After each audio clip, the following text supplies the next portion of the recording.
வணக்கம். இன்னைக்கு நம்ம பார்க்க போகிறது நல்ல ஒரு எல்லாருக்கும் பிடிக்கக்கூடிய விரும்பி சாப்பிடக்கூடியதா இந்த இட்லி தோசை சாதத்துக்கு கூட ரொம்ப நல்லாயிருக்கும். தக்காளி குழம்பு, தக்காளி குருமா போகிறோம். வாங்க வீடியோக்குள்ளே போய் பார்த்துட்டு வந்துடலாம். தோசைக்குதே நாங்கள் ஊற்றி சாப்பிட்டோம், ரொம்ப நல்லா இருந்துச்சு. ஒரு பாத்திரம் அடுப்பில் வச்சுருக்கேன், ஒரு சின்ன குழிக்கரண்டி ஆயில் ஊற்றிருக்கேன், கொஞ்சம் சோம்பு, கொஞ்சம் ஜீரகம், கல்பாசி ஒரு துண்டு போட்டுக்கலாம். ஒரு சின்ன கப்பில் பெரிய வெங்காயத்தை கட் பண்ணி வச்சுருக்கேன், அதை போட்டுக்கலாம். கண்ணாடி பதம் வரட்டும். கொஞ்சம் கறிவேப்பிலை கொஞ்சம் போட்டுக்கலாம். ஒரு பச்சை மிளகாய் கீரி போட்டுக்கலாம். 3 தக்காளியை விழுத அரைச்சி வச்சுருக்கேன், அதை போட்டு நல்லா வதக்கிட்டு கொஞ்சம் அந்த தண்ணி 1/4 டம்ளர் தண்ணி ஊற்றி அந்த தக்காளி கழுவுன தண்ணியை ஊற்றிக்கலாம். தேவையான மஞ்சத்தூள் போட்டுக்கலாம், சாம்பார் தூள் கொஞ்சம் போட்டுக்கலாம், மல்லித்தூள், இல்லை காரம் தகுந்த மாதிரி போட்டுக்கோங்க.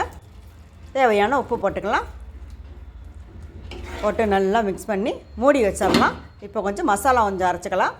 தேங்காய் ஒரு 2-3 துண்டு தேங்காய், கொஞ்சம் சோம்பு, பட்டை, கிராம்பு, ஒரு ஏலக்காய் 3 போட்டுக்கலாம். இஞ்சி ஒரு துண்டு, 4 வெள்ளைப்பூண்டு, கசகசா தண்ணியில் ஊற வச்சுருக்கேன், ஊற்றிக்கலாம். இல்லைனா முந்திரி இருந்தால் முந்திரி போட்டுக்கோங்க. கொஞ்சம் மல்லித்தலை போட்டு நல்லா அரைச்சிட்டு வந்துடலாம். பாருங்கள், நல்லா அரைச்சி எடுத்தாச்சு. பாருங்கள், இப்போ திறந்து எண்ணெயெல்லாம் நல்லா மேலே நல்லா வெந்திருக்கு. பச்சை வாடையெல்லாம் நல்லா போயிடுச்சு. தக்காளியுடைய பச்சை வாடையாக இருக்கிறதும் எல்லாம் போயிடுச்சு. அரைச்ச விழுது அதில் ஊற்றி கொஞ்சம் ஒரு பரட்டிட்டு அதுக்கு தேவையான தண்ணியை கொஞ்சம் ஊற்றணும். நல்லா பரட்டி எடுத்தாச்சு. தேவையான தண்ணி ஊற்றிக்கோங்க.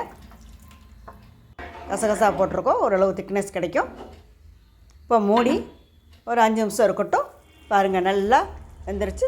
கொத்தமல்லி தழை போட்டு ஒரு மிக்ஸ் பண்ணிவிட்டு சாப்பிட வேண்டியதான். தோசைக்கு ரொம்ப அருமையாக இருந்துச்சு, இட்லிக்கு ரொம்ப நல்லாயிருக்கும், சப்பாத்திக்கு நல்லாயிருக்கும். நீங்களும் செஞ்சு பார்த்துட்டு எப்படின்னு கருத்துக்களை கமெண்ட் பாக்ஸில் சொல்லுங்கள். இந்த வீடியோவை முழுமையாக பாருங்கள், சப்ஸ்கிரைப் பண்ணுங்கள், லைக் பண்ணுங்கள், ஷேர் பண்ணுங்கள். நீங்களும் இது மாதிரி செஞ்சு சாப்பிட பாருங்கள். ரொம்ப அருமையாக இருந்துச்சுங்க. மிக்க நன்றி.